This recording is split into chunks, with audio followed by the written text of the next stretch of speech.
Welcome back to YHS Virtual 2020, guys. We hope you enjoyed your second coffee break. Again, apologies for the limited interaction with you during these times. However, we do what we can. Our next panel is again titled Men plus Women equals Diversity. For this panel, we would firstly like to welcome the founder and managing partner of Living Potential International, Ms. Elaine. Ms. Teo prides herself in delivering client-tailored leadership development and intercultural interventions for some of the world's most prestigious organizations. Alongside Mrs. Teo, we would like to welcome Mr. Paul Genovese, the president of Grizzly Energy Resources. Mr. Genovese is a strong advocate for diversity and inclusion and comes from the oil and gas industry. He will lend us the perspective of a heavily male-dominated industry. So please give a warm welcome to both of our panelists. Again, a quick reminder, you can put any questions into the Q&A box on your webinar and just go and ask ahead. Welcome. Can you hear us? Can you hear us? I can hear you. Hi, everyone. Perfect. Hello. The floor is yours. Hi. Thank you so much for having us. It's such a fantastic opportunity to be participating in this inaugural leadership summit for young hoteliers. We're very pleased, Paul and myself, to have a chance to share with you a little bit today about some of the issues facing companies, leaders, but also workers. So we look forward to this being a participative session with all of you, being role players and being able to bring about this positive change that we want to create in terms of diversity and inclusion. Paul, would you like to say a few words? Yeah, no, it's I'm tickled to be here today. Obviously, I am not directly involved in the hospitality industry, but I did grow up in a retail furniture business, so I'm familiar with a very customer-facing organization, let's say. But I think it's important that I'm here because you know, so much resistance that has been diversity and inclusion initiatives have faced. Reasons why corporations have not adapted better is because of people that look a lot like me. You know, the Fortune 500 CEO looks like me. He's age 60, and 75% of these men are white. So for a long time, we felt excluded from the discussion. And between Elaine and I, we strongly believe that to have some adherence to these programs, which are good for business and good for individuals as well, it's necessary to involve all stakeholders in the conversation. So I'm really happy to be part of the conversation. Fantastic, thank you. The way we'd like to structure our session today is as follows. Paul and myself will spend the first 30 minutes of today's session sketching out some systemic factors that we have to consider when we're looking at diversity and inclusion. It is a known fact that D&I, for short, is a very big topic for everyone nowadays, not just for the hospitality industry, but also for many other industries as well. For example, energy, oil and gas, also finance. We do a lot of work with our financial clients as well. We see the similar patterns. I was just reading an article today on advertising, also having a similar sort of problem in terms of D&I. So this is one of the perspectives that we want to bring into the room today. We want to just share some of these systemic factors which are holding back people from creating more inclusive and more supportive cultures. We want to look at what are some of the reasons why these D&I initiatives have such a high failure rate. So we want to also then set the context and look at that not just in terms of these systemic factors that are across society, because some of the issues that we'll be looking at are actually psychological factors which affect everybody regardless of which industry you're on. We also want to add some urgency. Why is this even a business problem in the first place? You know, why should we actually care about increasing D&I? So we'll like to share a little bit later on about some statistics and some studies as to what are the plus factors and what are the minus factors for the case for D&I in the workplace. We'll also obviously like to spend some time specifically about hospitality, and here's where we welcome your questions as well to find out what is your specific concerns. We've got some questions that was submitted through to us earlier on, where we look at hospitality being, for example, a very operational industry and how that has a particularly detrimental effect on things like family life, work-life balance, and how that could drag on women specifically who are looking to rise within the industry. And finally, we want to paint the opportunity. I'm personally, as a solutions finder, very fed up when there are a lot of attentions on problems. As we say, if you want to become an expert on the problem, you focus on the problem. If you want to become an expert on the solution, you focus on the solution. So we would like to end today's session before we break into the Q&A with some next steps. What are some things that we can all do? Because everybody has a role to play. What are some ways in which we can each play our part, no matter which level of the industry we're at, whether we're entry level or sitting at the top of an organization? Everybody has a part to play. So what are some of these tips that we can share in terms of helping to close this gap for DNI? So without any further ado, let me start first by asking you, Paul. So let's set the context a little while. What are some of the challenges that companies and the leaders face in terms of creating and influencing this kind of culture that is truly empowering from a diverse and inclusive? What do we actually see in the market up there at the moment? Yeah, well, there's been a lot of talk of progress, but that's relative, right? I mean, but one really startling statistic when we look at the gender makeup, let's say, of Fortune 500 companies, is in 2018 there were more Fortune 500 CEOs named James than all of the women Fortune 500 CEOs combined. That should be really startling. And the next statistic is that there are 2 more female CEOs of these companies than men with the name John, although all those men named John are white. So that just gives you an idea of what that landscape looks like. So the challenges, as we'll have some opportunity to discuss today, are certainly many, but a large part of it is just this maintenance of the status quo, whether intentionally or unintentionally. A lot of it is familiarity bias. If you don't have females in the pipeline, and you don't have them in early, this is what boils to the top. And like tends to hire like, and we'll talk a little bit more about this as well. That's a great point, because one of the things that we did when we were doing the background research for our panel was actually discovering that this top-heavy pyramid of senior male white leaders was prevalent across different industries, wasn't it? And you've highlighted the point about sort of familiarity bias. Tell us a little bit about your experiences within the oil and gas industry. Perhaps there might be some relevant examples there. What were some of the actual incidents that you faced? Yeah, well, as you might gather, the oil and gas industry is very male-dominated. In fact, worldwide, when we look at the entirety of the oil and gas industry, there's probably only about 15 to 20% female membership in there. And of course, as you rise through the technical ranks and the professional ranks, those female numbers get smaller and smaller. So I saw very few, a handful in my entire career of female managers at all levels, especially at the executive level. What I saw is women who did a remarkable job navigating what essentially is a minefield of various levels of male toxicity. And to succeed, I observed that they had to learn to play the men's game. And so now there are a number of organizations within my industry that hold up some female leaders and, appropriately herald them for the achievements they've had. But, my thought always was, you shouldn't have to be a superhero, just to go to work and do your job. So, yeah. Yes. And I'll add to that. So when I was speaking at the Barings Women's Network panel on designing success behaviors for both men and women in the workplace here in London last week, this is a topic that we explored in detail. And I made the case for the fact that women's and minorities' advancement should never really be only about the women taking action or the minorities taking action. And one of the things that we'll discuss later on before we open this up to the floor is also just to broaden the definition of diversity, because there are many different kinds of diversity, and gender diversity and ethnic diversity are only 2 of the many faces of diversity. So one of the things that we talked about was really about what's keeping the current status quo as what it is.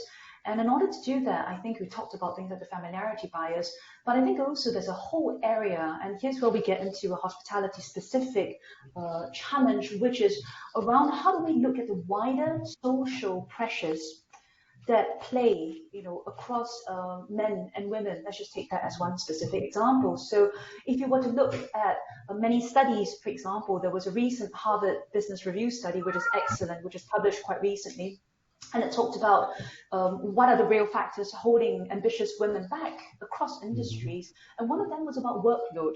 And I think what's very interesting is when we look at the social expectations of what men expect and what women expect in terms of a workload, there are really entrenched expectations that are broadly true across different cultures across the world, maybe more evident in certain cultures, say for example in India, where there are very clear-cut gender expectations, and maybe less so for cultures like yourselves in America, for example, or for myself in Singapore, where there is more gender equity, at more sort of senior levels. But I think if we were to take a step back and set the context for why, diversity and inclusion initiatives that only stick to lists of do's and don'ts are doomed to fail long term because they only touch the surface. And if you were to go in, for example, like the Harvard Business Review article recommended as its main thrust, that companies look at workload and that we should find some way to actually reduce the workload for both men and also women. That's very easy to say.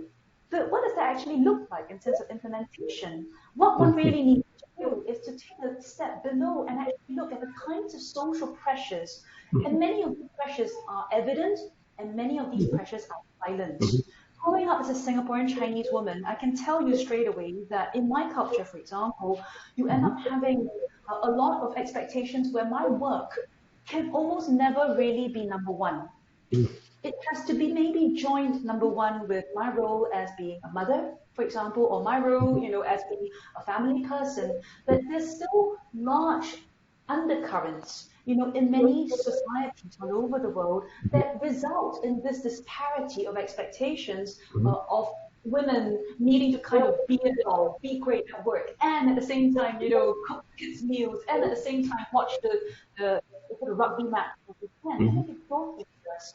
Similarly, so for men, there's a whole separate set of social expectations, and I'd love for you to share some of those from your perspective as senior white male American. What are some of these similar kinds of social expectations that hold you back as a man from being more inclusive in the workplace? Yeah, well, gosh, there's a whole bunch of them, but I think of these things as sort of self-reinforcing mythologies.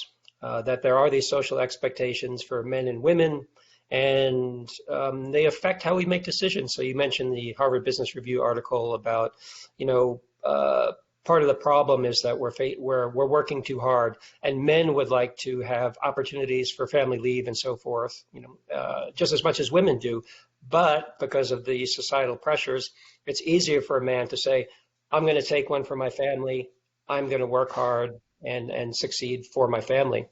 Now, and on the flip side, a woman will say, well, people are expecting me to be a mother, so I'm going to put my career aspirations aside. I'm going to take one for the family. However, let's consider a woman who says, no, my career is important to me. I want to ascend to senior leadership. She's viewed by other women and men in that company as like, oh, she doesn't care about her family. She doesn't put her family first. What kind of person is that? So a lot of women end up leaving their career aspirations aside to pursue family interests because that's what's expected of them. A lot of men don't do that because that's what's expected of them. So that's one, these reinforcing mythologies. And I think studies have borne out that these are mythologies when you drill down and look at the actual reasons why men stay and women leave. The other thing is men are afraid. I mean, in a way, it seems silly because we hold the levers of power, right? But when it comes to acting responsibly and speaking out on behalf of women and other, underrepresented people in the workplace, we are viewed, and studies have shown this, we are viewed as more effeminate. We face criticism from our fellow males, let's say, if we speak up for a female colleague. And we are viewed by both men and women as somehow being more feminine and not focused on the prize, not focused on the goal. So there's a whole cultural shift that needs to take place. And part of the pathology of this is that we've not been included in discussion when it comes to diversity and inclusion. We can say that we support it, but it's always posed as, well, we're part of the problem, or even worse, well, that's your problem, you deal with that. But until we get to a point where we're starting to have conversations like we are now, where we have all stakeholders equally involved in a common solution, I don't think we move forward. Agree. And that's, I think, what we're going to be getting to, Paul, as we get closer to the tail end of our presentation, where we start to suggest what truly inclusive behaviors will look like on behalf of everybody. What would a conversation look like when the men are actually in the women's network discussions and the men are actually in, other networks, or, the white, the Caucasians perhaps, are in the ethnic minority networks, because those, you're absolutely right. With many of these networks, they tend to be populated by people from within their background, and that doesn't draw the circle wide enough to actually truly be able to visualize what a post-barrier, post-boundary reality could look like when everybody gets to play with their strengths. Everybody gets to be a whole person, rather than, oh, here's Elaine, who is Singaporean Chinese, early 40s, and then everyone gets parsed. But that's, I think, the point that we want to be getting to. I wanted to expound on your point a little bit, because I think I want to bring in some facts about the hospitality industry here that I've observed, and I'd love if any questions come through from the audience that might be specific to these. But prior to the session, the organizers of the summit did gather some questions from the students, and they were questions like, do you know of any strategies in place to directly recruit and target young female apprentices, and do you think those programs are beneficial? So that point was really about direct policies and practices within companies to encourage, the recruitment of young female apprentices and graduates. I think one of those things we have to think about when we answer these questions one by one is that you still end up with the same problem of women leaving halfway, middle management. So that's just to point out that that's one of the challenges with that particular question. Although, of course, many of the companies that you see now, you will see a lot of recruiters, for example, across industries being specifically asked to hire female candidates. So there is definitely a change in the tide that we can do a lot more. Other questions that came through were about different types of diversity. The question goes, when we refer to diversity, we mostly think about men versus women, and most we think about LGBTQ and the disabled. These are all demographic factors. When will we start thinking about more high-level factors that make humans unique, such as cognitive diversity and diversity of experiences? Do we think it's important that we should give merit to psychographics than demographics? The short answer to that, which we'll talk about shortly, is absolutely yes. Paul, you're an expert in real passionate about cognitive diversity and how that makes a difference to business performance. So I'd love you to talk about that later on. Questions also around technology. How could it have an impact on diversity in the workplace? What shape would that take? Fourth question was, is gender equality rooted in culture or in education and opportunities? This is a huge piece, which we've already spent some time talking about, which we will talk a little bit about when we talk about unconscious bias and how that gets encoded in cultural behaviors that we take on as kids. And many of these sit of personalities, so you can't even get at them with a piece of diversity and inclusion training that only sits on the intellectual point of view and doesn't get down into these deeper factors. And we've got a little video to share with you there to illustrate that point as well. The fifth point is what we talked about earlier on. The distribution of gender in the hospitality industry seems to be quite even. However, if we look closer, it looks like very few women hold any executive positions. What can the leaders of the industry do to ensure there's an equal distribution of power? So that's the point that we made earlier on about the triangle. Now, let's look specifically within the hospitality industry. We've got that same problem of fewer women and minority use at the top of the industry. I think when I was having a chat with some senior members of the hospitality industry in the last couple of weeks, one of the things that they pointed out was the hierarchical nature of the hospitality and the travel industries in particular, whereby it tends to be the case that, the old style, the old image, be it of the hotel GM, you would not be surprised if you walked into a hotel and someone who looks like you, Paul, comes up in a nice suit, shakes your hand, and you read the shiny name tag and it says, Paul Genovese, hotel GM, blah, blah, blah, hotel. It's still very much the standard expectations that not only the staff have, but the guests have as well. Now that's changing.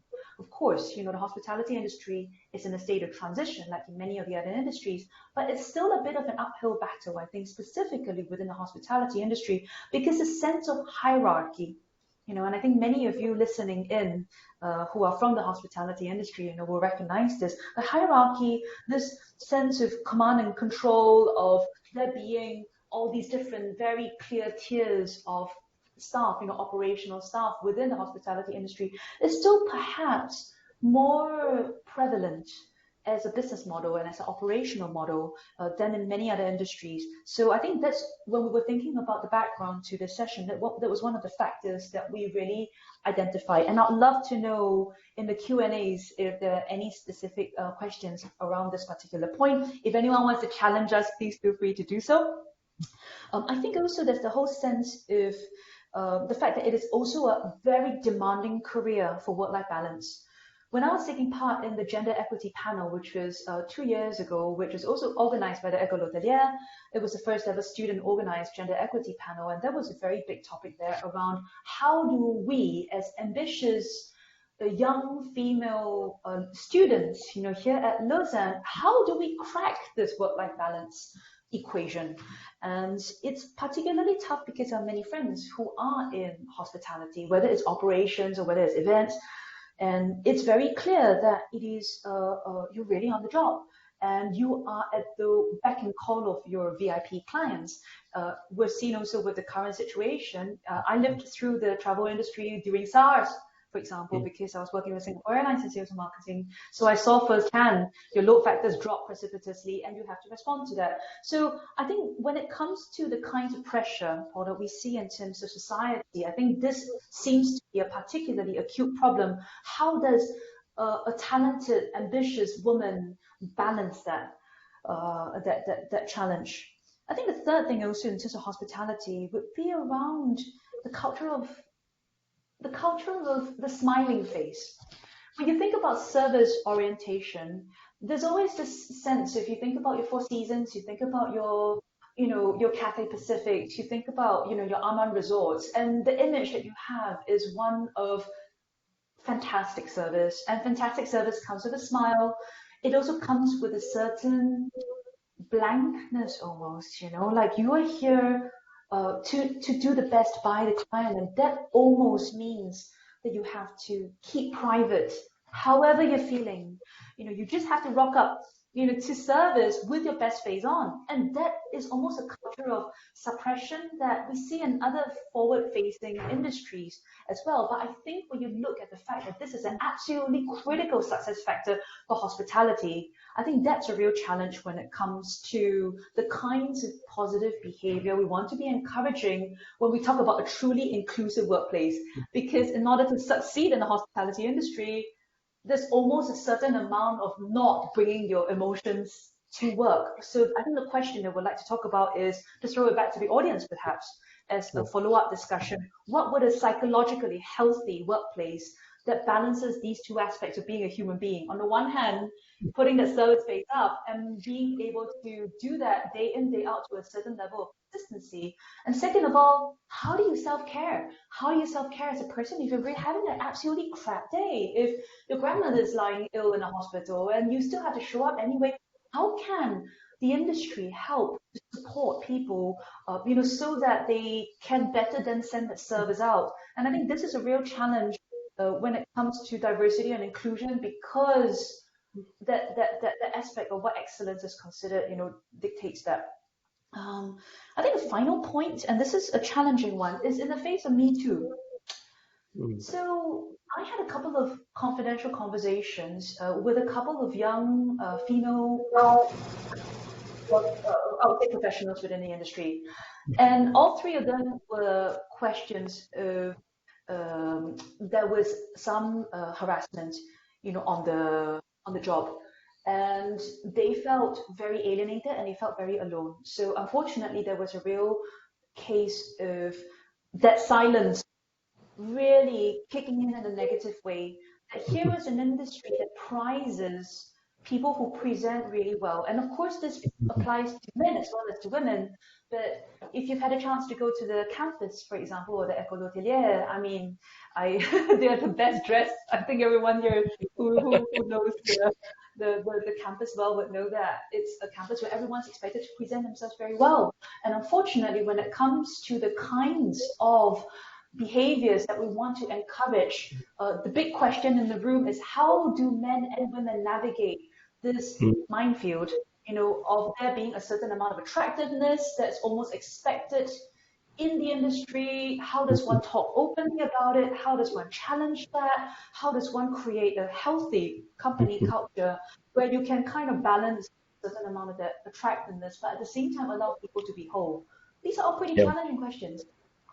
It's super important. And, I was so shocked to learn about some recent research about Me Too, and that's actually exacerbated the problem for women advancing in companies, because in just a few years' time span, the number of one-on-one senior male to junior female mentorships and sponsorships has declined by about 32% in Fortune 500 companies. And it's because now men are afraid. They don't know what to do. They're afraid they're going to be accused of sexual harassment somehow if they're left alone with a female. And it's just a toxic dialogue, and we need to bridge that gap if there's going to be progress.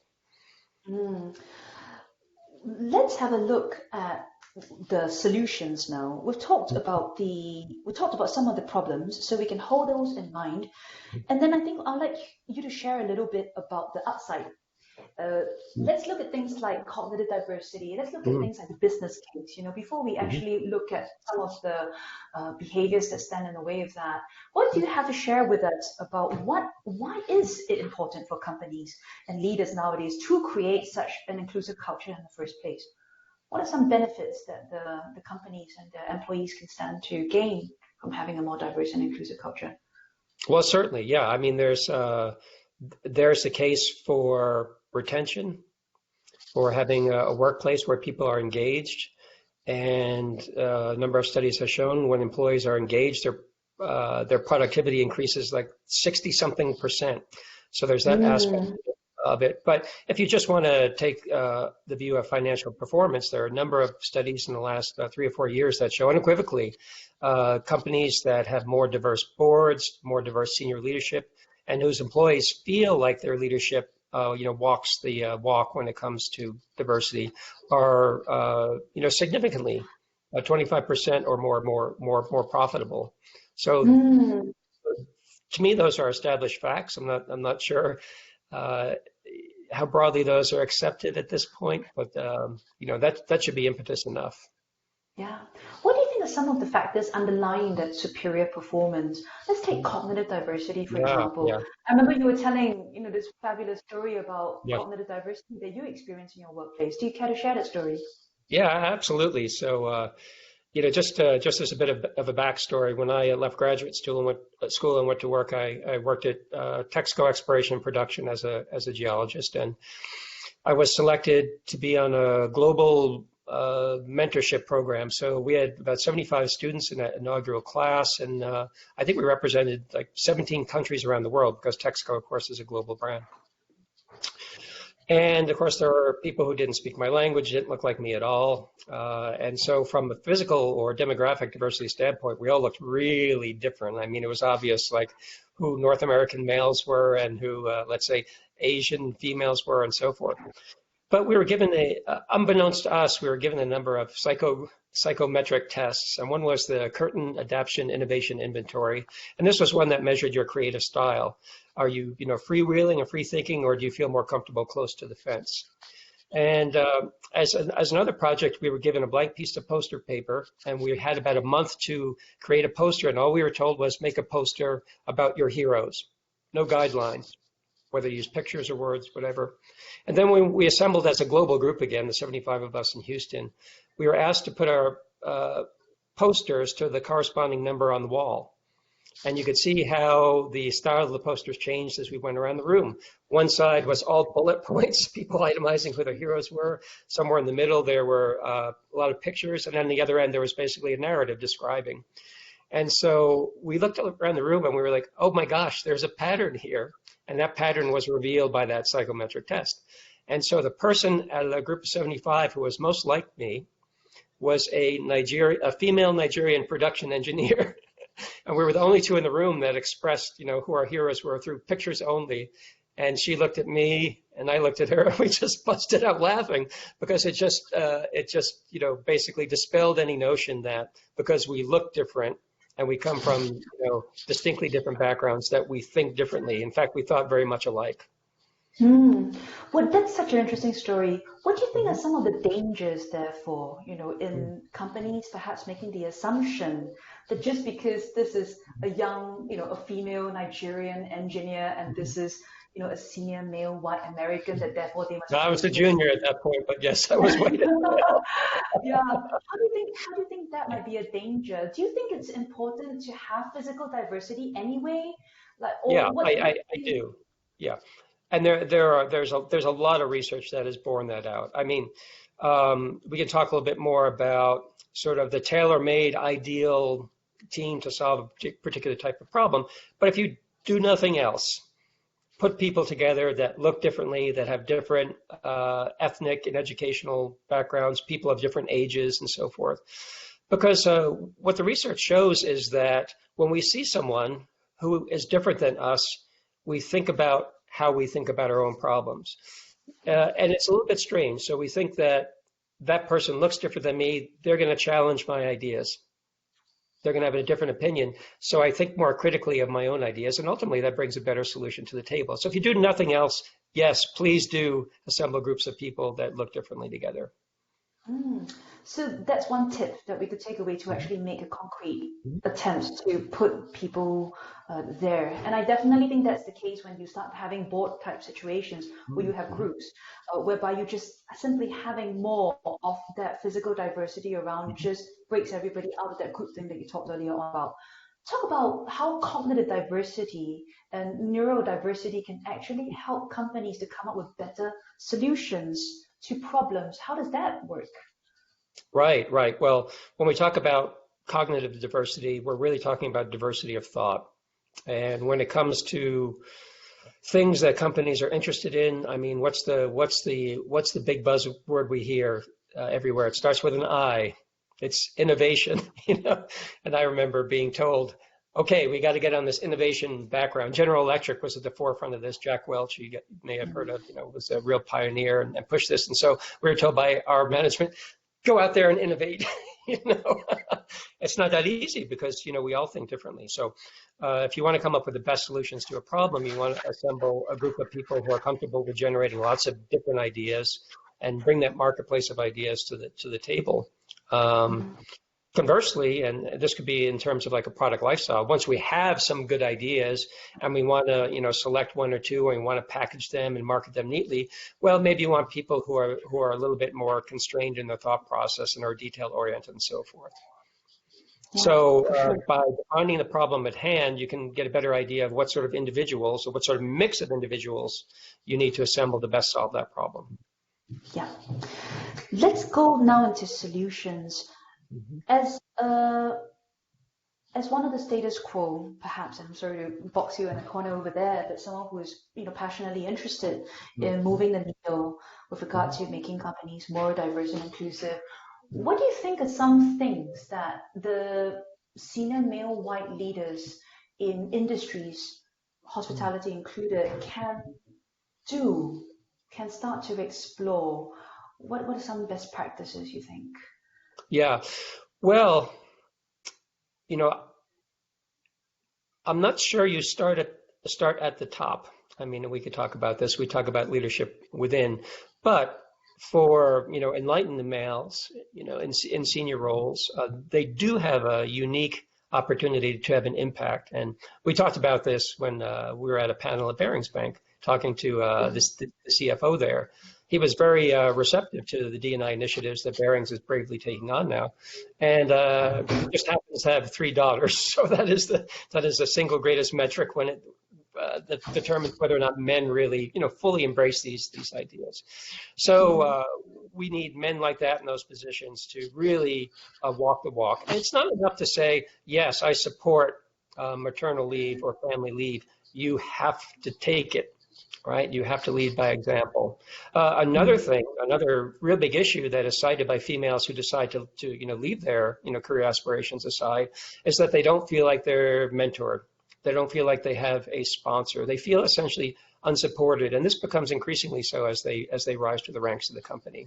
Yes. So they don't have that network and sponsorship. So it's critical if you're a senior male to deliberately reach out to female aspirants, at all levels. Definitely. But men in general, we don't have to talk about leadership, at least as defined on a corporate board. We all can be leaders. So, for example, I worked with some amazing women in my industry, but in group dynamics and meetings, they tend to be just a little bit more quiet, a little less forceful in getting their opinion across. And frequently, and I hope I don't demonstrate this today, Elaine, but frequently I see men stomping on speech. That's my term. We stomp on women's speech. So if you're a man and you see this happening in the meeting, then you speak up and you call it out and you say, "Excuse me, Elaine hasn't finished her point yet. Would you please let her continue?" Things like that. Okay. Perfect. That gives me the perfect opportunity to segue into a little video that I wanted all of the people to share here, which we can then use as a break into the questions and answers. Thank you to everyone for sending through the Q&As. It's fantastic to see this engagement going on. This video is going to be talking about unconscious bias, and it's a chance for us to really stare the problem in the face, meaning to say, if we come up with programs that are only dealing with what you do and what you don't do, and you don't address emotions, you don't address motivation, you don't address unconscious body language and unconscious behaviors, why this problem is actually so difficult to crack. So let's have a look at the video. It's called Everyone Does It. The gentleman in the elevator now is a candid star. These folks who are entering, the man with a white shirt, the lady with a trench coat, and subsequently one other member of our staff will face the rear. And you'll see how this man in the trench coat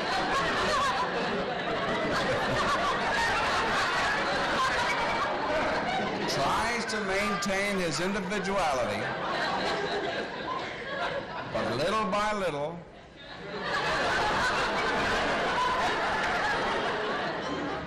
he looks at his watch, but he's really making an excuse for turning just a little bit more to the wall.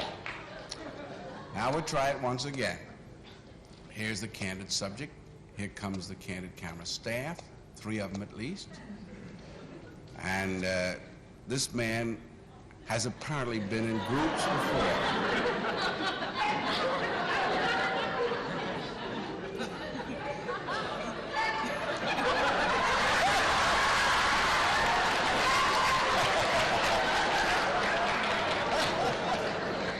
Now, here's a fella with his hat on in the elevator. First he makes a full turn to the rear and Charlie closes the door. A moment later, we'll open the door, everybody's changed positions.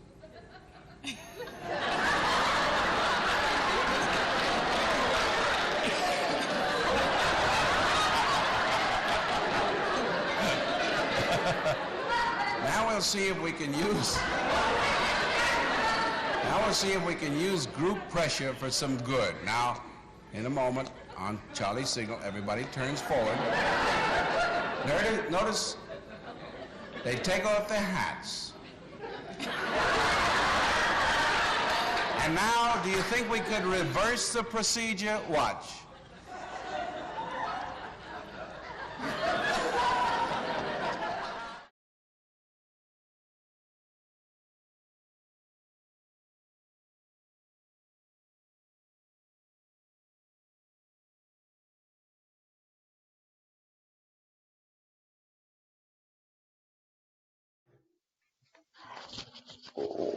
That video is the video that we use to talk about unconscious bias, because I think everyone can relate to a situation where you just feel this pressure to just conform. But the problem is we don't like to admit it to ourselves that we're just like the guy who was looking at his watch. And so when you come to a lot of D&I initiatives, they only stay at that surface level and you don't really address what's going on in the room, which is that you feel this peer pressure or this societal pressure or this cultural pressure, which is back to your point, Paul, before we open this up to the floor for questions. it must come from everybody. Of course, senior leadership have a critical role to play, but don't think that just because you are not at a senior level that you can't also start to influence, behaviors for the good. So I'd love to open up the floor to questions now. Could we please have some questions on the table? Will the presenters like to take some of these questions, or shall we look through the questions that have been placed? Thank you through? both for your insight. And yes, we can continue with the Q&A. As we all know, this topic is very sensible and we have multiple. I would like to start with the first one, and it's for Mr. Genovese. As you alluded to, that you look like the typical CEO, how are you and others who look like you working to bring women and other minorities into the conversation and have a seat at the table? Yeah. It's it's difficult at first. Let's think about the elevator. The discomfort of being different. And, men who speak out, and we have some good examples of this, some friends who were in the finance industry who basically decided they wanted to take paternity leave. It's granted by the company, but they were criticized by their male colleagues basically for being wimps, for taking advantage of that. So you have to walk the talk. But you do it through personal actions. And let's go back to the elevator episode. When you feel discomfort, you can act like the crowd, or you can dwell in that discomfort and make a decision that will make a difference. So just thinking, when I get on the elevator, I'm very uncomfortable that people are not talking. So I always click my toes together and say something like, I'm wearing new socks today. It's uncomfortable, but you find that people, laugh and will play along. And what I find when I speak out on behalf of women and minorities and companies, I may be the first one, but there's a whole bunch of people that will speak out after that. And it's very important when trying to lead from within to develop a network of allies. For me, both men that do the same, but also for women who will support us as well. It's critically important. One of the things I'll add to that is the importance of sponsorship and advocacy. So when we look at the difference in mentoring and sponsoring for women and minority workplace, for example, one of the most powerful things that keep the men in the status quo is the fact that men are very good at advocating for each other and for sponsoring each other, because it's kind of part of how that group behavior happens. And one of the things that people like yourself, Paul, can really do to make a difference to answer the question is to actively lean in and to support and to advocate for women and minorities. And that could include things like calling out negative behavior. And they're small, behind that person's back. So say, for example, I walk into a meeting and somebody, makes a little comment to you about something that is derogatory to me. It is, I think, every single male white's opportunity to actually say, hey, you know what? Not sure I'm okay with that, and I think that is really the little incremental things that everybody can do. And if you do it once, you do it twice, I think the key thing is to change your habit. You do need consistent application, and you need a certain frequency of application as well. And if it doesn't just come from the top, but if it gets caught, for example, at the pub, or at lunch, or these little social events, and it all adds up. So that's something I would encourage all of you listening in as well, to stand in and to stand up and to kind of hold that space for everybody. So you believe is about the first person taking the initiative and showing actually how they should behave, because as you showed in the elevator, it was just necessary one person and everyone was just following, not even knowing why they were doing it. Yes, and I had a real life example of this on the London Tube 2 days ago. You're not allowed to bring alcohol into the underground, which is the subway system in London. And I stood on the subway and 5 very well-dressed young white attractive 20-something men came in openly holding beer cans, and they knew they were doing something wrong. They openly stood in a circle, and nobody in the tube felt comfortable challenging that behavior. So what was interesting was one of the group peeled away and sat down. He looked miserable. He was sitting opposite him. I've got a picture of him actually. He was sitting there alone, clearly not comfortable with the group, but feeling that elevator behavior, that this was the group expectation and he had to be with the in-group. And he looked so unhappy. If I had more guts, or if I had been a guy, or when Paul and I, we talked about this, and Paul was like saying, well, if we were together, would we have behaved that? numbers. When you are not feeling alone, when you have conversations like this, like I'm having a conversation, I was saying, this is not okay. I could have, and I have done so before, actually gone to the guy and had a word with him, or find some way in which you can start to intervene in these things, because he did not look like he was enjoying himself. He looked like he was forced to go along in this behavior, and he was just literally just drinking the can to empty because that's what was expected of him. So the elevator speech, the elevator scenario is a funny scenario, but when I teach my children and I show them the same video, I say this is how the Holocaust happened. This is how genocides happen. When you have, the only thing necessary for evil to flourish is for good men to stand by and do nothing. So it's really about taking that initiative, and that initiative could be expressing your frustration in the bar with your friend afterwards saying, I felt so impotent and that sucks. I wish I could do something about it, because the more we surface these conversations, the more we build up our courage and our resolve. If you're in the workplace, it takes just those two. Paul, tell the story about the air, when you were doing the check-in thing and you stood up for the chap who was bullying the lady. Yeah. I mean, and just this underscores the point that I think, a lot of us have good instincts. We have a sense of justice and fairness, but for various reasons we don't act. So I was checking into an airplane at the gate, and there was a delay, and there was one man, an older white man, incidentally, and they wanted to take his bag away and gate check it, and he desperately didn't want to do that. And he was getting in a heated confrontation with the gate agent there, who was a young woman, and people were sort of watching this happen. And so finally, I just decided I would intervene, and I got up and I went and I stood between him and the gate agent, and about 4 or 5 other guys just followed me. So I think in an organization, there are a number of people, and you can try and identify other champions, other allies. And like Elaine says, she made the excellent point that it's difficult to do it alone. But if you find other people, or you lead by example, you'll find that there's a lot more people who agree with you than you might otherwise think. But it takes that first step. Yes. Thank you very much for the answer. Last question. How would you suggest a workplace may tackle, say, toxic masculinity? What kind of strategies do you think are really feasible where women will be able to come through more than just halfway, as Elaine mentioned before? Excellent question. Big and important question, and a difficult question. I think the first thing that we have to look at is where are some of the factors of toxic masculinity, and we've shared a few in that beer scenario. I think it's got to come down to the workplace fostering a more emotionally open culture, and that can happen at multiple points. So I would encourage everybody listening here to model that behavior first by having the guts to show up to your work as your whole self every day as much as possible. And that, to Paul's point, is easier when you've got allies. So use those lunch breaks, going to the pub for drinks, use those as chances for you to engage in a more authentic way with your work colleagues.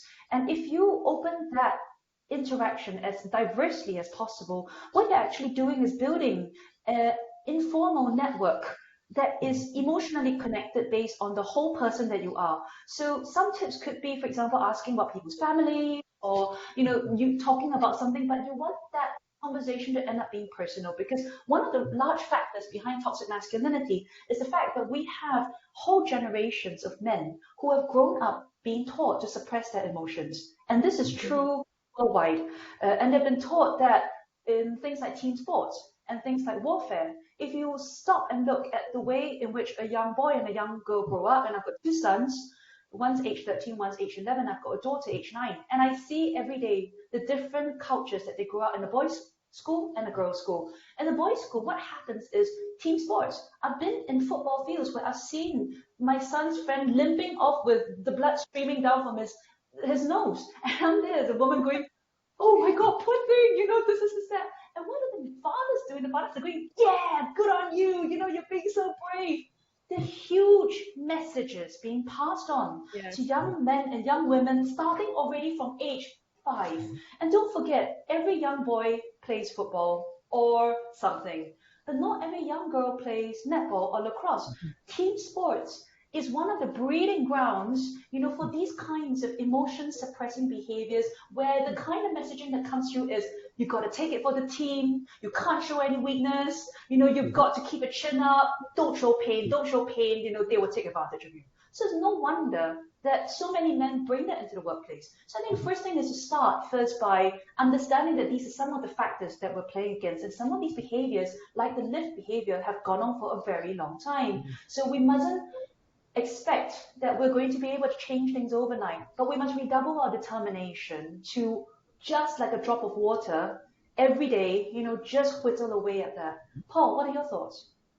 Yeah, no, that's a real good point about sports, and Elaine and I talked about this at some length, but yeah, I mean, men are brought up in this hyper-competitive environment, where we're, basically physically violent towards one another in the sense of sport, but that translates to the workplace as well. And I, realized from talking to Elaine and other female colleagues that this is something that's alien to a lot of women, and you see this in the workplace. Guys hang out together, they joke, they have this sort of competitive banter, and I think it isolates women, and they don't really understand, the nature of this communication.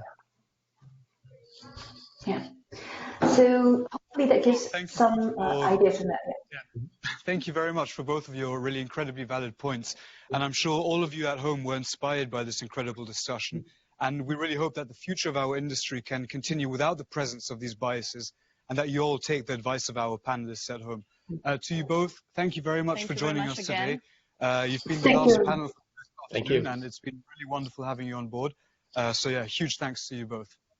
Thank you so much. Thank you, everyone. All the best. Wonderful job. Thank you.